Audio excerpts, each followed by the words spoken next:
नमस्कार शेतकरी मित्रांनो, मी ज्ञानेश्वर पाटील तुम्हा सर्वांचे आपल्या यूट्यूब चॅनलवरती स्वागत करतो।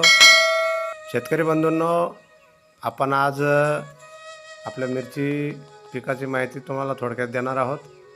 आपण G4 सेगमेंटमधली AK47 नावाची व्हरायटी लावलेली होती। खूप चांगल्या प्रकारे त्याच्यातनं आपल्याला उत्पन्न मिळत आहे।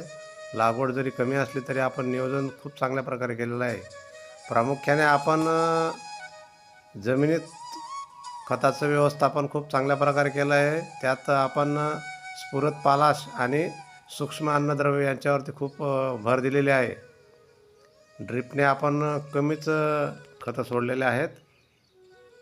तसेच आपण फवारणीमध्ये वेगवेगळे रसशोषक किडींचा प्रादुर्भाव बघून वेगवेगळे रासायनिक कीटकनाशकांचा फवारणी केलेली आहे। तसेच ताकअंड संजीवक सुरुवातीला, तसेच गोमूत्र